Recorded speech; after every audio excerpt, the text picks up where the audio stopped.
guys! Welcome back dito sa Modern Nanay.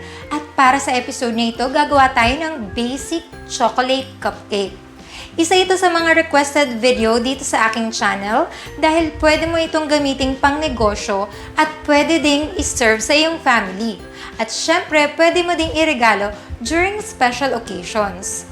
But before anything else, kung hindi ka pa nakapag-subscribe sa aking channel, click subscribe now and click the notification bell for more updates. So first, preheat na natin yung ating oven.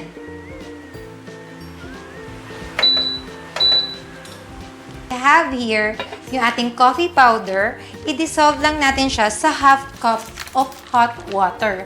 And then, set aside lang natin ito para lumamig. For the coffee, lagi akong gumagamit nung mga coffee powder, especially sa mga chocolate cake, para ma-boost nito yung chocolate flavor. Next naman is yung ating buttermilk. For the buttermilk, this is a buttermilk substitute. So I have here yung half cup of fresh milk or you could use evaporated milk. Tapos, dagdagan lang natin ito ng half tablespoon ng vinegar. Now, sa isang malaking bowl, sift natin yung ating mga dry ingredients.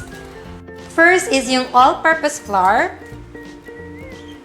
And then, cocoa powder. And then, 1 cup sugar. Then, 1/4 teaspoon salt. And half teaspoon baking soda. So, sift lang natin ito together and then set aside.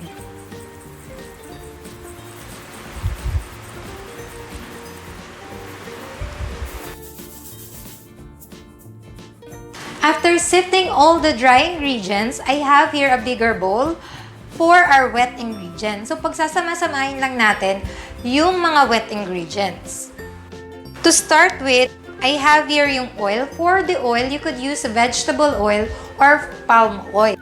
Then, sunod na natin dito yung prepare nating buttermilk at yung coffee. Make sure na malamig na yung ating coffee bago nyo isama dito sa wet ingredients. Tapos, lagay na natin yung 2 eggs.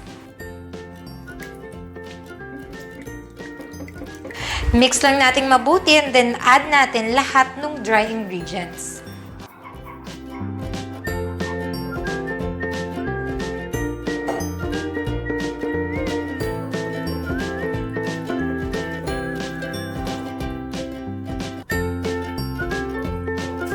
It's runny and watery yung ating mixture. I'll transfer it doon sa ating jug para madali natin siyang ibuhos sa ating molder.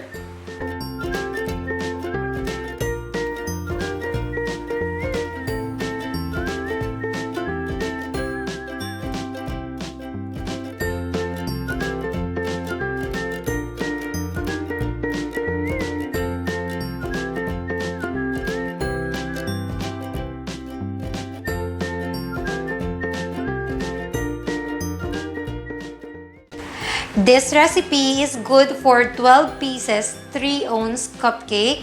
So, gumamit ako ng 2 pan here.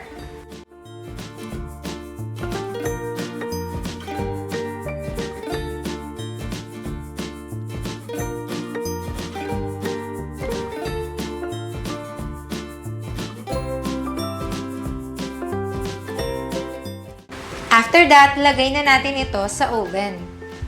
For the temperature, I use 160 degrees Celsius for 18 to 20 minutes. At once malinis na yung toothpick kapag in-insert mo ito sa iyong cupcake, pwede na ito. Extra tip para flat lagi ang iyong cupcake, make sure na lower temperature but longer baking time.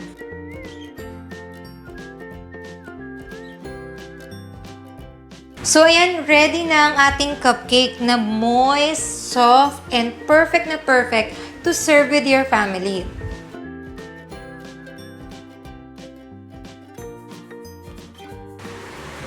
And that's it for today's episode. Sana nagustuhan nyo itong video na ito. If you have any comments or suggestion, put it on the description box below. And kung hindi ka pa nakapag-subscribe, click subscribe and click the notification bell for more updates. Thank you for watching. I'll see you on the next video. Bye!